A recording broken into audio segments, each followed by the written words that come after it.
Hello everyone, I am here with week 4 of The Artist's Way in my bullet journal. Week 4 was all about recovering a sense of integrity.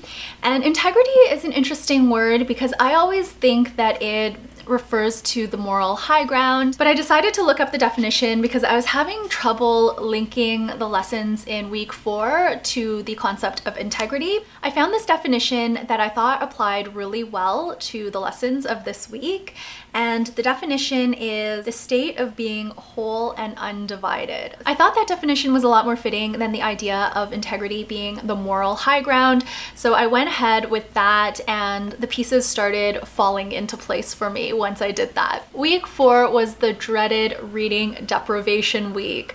This basically meant no reading books, no reading magazines. I extended it to articles online. Prior to week 4 of The Artist's Way, I was checking Twitter every day and reading various articles. I decided that during reading deprivation week, I would remove Twitter from the homepage of my phone so I wouldn't be tempted, or so I wouldn't have that muscle memory of just clicking on Twitter whenever I felt like I needed a news fix, or whenever I felt bored, or when I was brushing my teeth. These things actually happened in the past.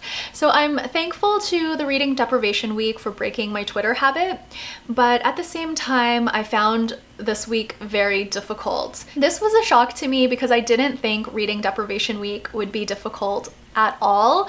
I haven't really been reading a whole lot lately, except for, of course, the stuff in The Artist's Way. I've done the 10-day Vipassana silent meditation where you can't bring anything to read. You also don't have your devices, you don't have the internet. So I thought the Artist's Way version of reading deprivation would be pretty easy. And I mean, relatively speaking, it was easier than the deprivation that I had when I was at Vipassana. But at the same time, I was really taken aback because on day 2 of week 4, I felt the urge to read. I wanted to look things up on the internet and read articles about a film that I watched. I wanted to read the book that inspired the film. I started flipping through magazines and looking for images, and all of a sudden these magazines that I've had for over a year, I wanted to curl up on the couch with them and read them. I all of a sudden wanted to take an Epsom salt bath. I haven't taken an Epsom salt bath since before the course started, and I think it's because I wanted to read, because I usually read in the tub. There were just so many things that I wanted to read, and that really took me by surprise.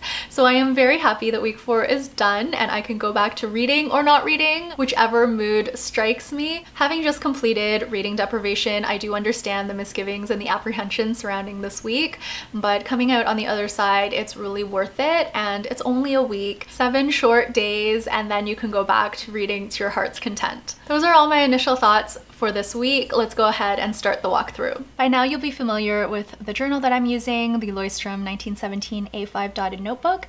This is a blank notebook that I've been using to document my 12-week journey in The Artist's Way. Week 4 was all about recovering a sense of integrity, and I really enjoyed the exercises in week 4 despite the reading deprivation. Here's what my mood tracker looks like now. Week 4 is in this area here, so again I had a pretty good week. Here is my morning page tracker. I'm doing very well with that, and my artist date tracker. In week 4 I had my artist date on Sunday. I've also started highlighting the artist date ideas that I've completed. I found it a bit difficult to see which ones I had done even though I had checked them off. Highlighting them has really helped me hone in visually on which ones I've done and which ones I haven't done. Before we move on to the week 4 walkthrough, I wanted to show you these new spreads. These used to be the pages where I was going to put in a photo for each week. I had gone up to week 4 with my Instax minis of the CN Tower, but I wasn't really loving how it was looking, and I also didn't like how the photos made the pages really heavy and a bit strange to turn. I've started realizing that I'm quite tactile. I love the feeling of flipping pages, and the pages with the photos on them weren't that appealing to flip flip. I know that's a bit of a strange thing to talk about, but that was one of the reasons I decided to switch it up. The other reason was that I really wanted to capture each week at a glance, over and above just the title for each chapter. So in these boxes, I've laid out the little blurb that's on the side of The Artist's Way, the main intention for the week, and the feelings that you'll get going through the week. And I also added a definition of the word. I thought that these pages would be really handy for me to go back and keep in mind what I'm trying to accomplish for the week, both in terms of what The Artist's Way is setting us out to do, and also in terms of the definition of the word itself and the various nuances. So that's the information that's contained in these pages here, and I've already found this section extremely useful. I've gone back and I've read this a whole bunch of times, just in terms of keeping my focus on recovering a sense of integrity this week. What does that feel like? What do I want to accomplish when I'm done all of the exercises in the chapter? So not only is this more visually appealing to me than the photos that I had, but it's also more useful and practical in terms of the course. I ended up ripping out the photos, and I had already done a few things to the page, so I couldn't very well just turn the page into what I wanted. What I ended up doing was I cut down to size some pages from another notebook that I had. It was a grid notebook, as you can probably tell by the video, and I just used a glue stick to stick them on top of where I had the photos. But I really loved the way the pages turned out. At first, I thought I wouldn't like the color difference between the Leuchtturm pages and this much whiter notebook page, but I really, really love the way this looks. So I'm very happy with this, and the pages are, of course, a bit thicker because there are things kind of like glued on top, but it still feels very nice to flip, and that was something that was important to me. Here is the cover page that I made for week 4 and the quote that I pulled from the margins of the week 4 chapter. I ended up using my Crayola Super Tips as watercolors to decorate this week, and I decided to try to learn how to draw palm leaves. This is kept very minimal, and I absolutely love the way this turned out. Playing around with the watercolors was very meditative and satisfying. Here's how I laid out the key concepts for the week. Very simple box with a little bit of decoration. The key concepts for the week really did revolve around integrity, but the definition that I talked about at the beginning of this video, the whole and undivided self. One of the key concepts was that identifying a self inevitably involves a loss as well as a gain. We discover our boundaries, and we might discover that those boundaries keep us separate from people in our lives that we were perhaps close to in the past. This week we were really trying to eliminate ambiguity, lose illusions of ourselves, and arrive at clarity. And when you arrive at clarity, that inevitably propels you forward, and you start to change your thoughts, your ideas, your behaviors. This week really talked about coming into yourself as a whole and complete person, and that's the only way you can really connect with anyone authentically. So I really loved everything about this week. Once I was able to make the connection from the exercises to the overall theme of integrity, it really resonated with me. An important aspect of the week involved reading deprivation. So I wrote in this concept that reading deprivation casts us into our inner silence. It is a paradox that by emptying our lives of distraction, we are actually filling the well. I definitely tried to keep that bigger picture in mind as I was very tempted to read throughout the week. Here are the tasks for the week. I did all of them except for one. The one that I didn't do was donate one low self-worth outfit. If you've been following my channel, you'll know I've gone through many rounds of decluttering, including the entire KonMari method, which I did in 30 days. I have all those videos on my vlog channel, so I will leave a link down below to that in case you're interested. But I have donated so many things in the past that I couldn't really think of any low self-worth outfit that I have remaining. I'm sure I have some things that I could declutter, but nothing really came to mind. In the book, it did say something along the lines of, you know that outfit, or like, you know the one, and I couldn't think of anything. So I decided not to do that item, but I did do the rest. I had a little bit of trouble with the buried dreams exercise. In this exercise, you're supposed to list 5 hobbies that sound fun, 5 classes that sound fun, 5 things I'd personally never do that sound fun, 5 skills that would be fun to have, 5 things I used to enjoy doing, and 5 silly things I would like to try once. I had a bit of trouble with this exercise. Maybe I have blockages that I'm not aware of, or maybe I'm censoring myself, but it was really difficult for me to think of these things. Eventually I got there, but it was really hard. Every time I thought of something fun that I wanted to do, I would think of the opposite, why I wouldn't like that hobby or class. I felt like I was playing devil's advocate a lot, and maybe that speaks to my divided self, but I persisted and I'm pretty happy with things that I ended up writing. This exercise is called 8 and 80, or I call it 8 and 80. It's actually 2 separate exercises. So under the 8 column, you're supposed to list out what you liked to do at age 8, so you're remembering back to that age in your life, and also list out your favorite things at age 8.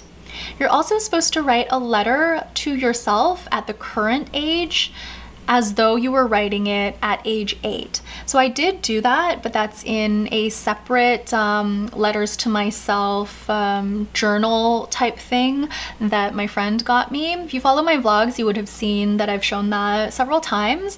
We periodically get together to write letters to ourselves, so I wrote the age 8 letter in that booklet. Age 80 is something very similar, but instead of age 8, you're looking at yourself at age 80. One of the things we were asked to do is identify the things that you did from age 50 to 80 that you enjoyed. So of course this is projecting yourself forward into that age if you're not already there yet. The other thing you're supposed to do is write a letter to yourself at your current age as though you were writing it at age 80. I did go ahead and do that, but rather than using the book that my friend gave me, I wrote it in a beautiful card that I have that I absolutely love.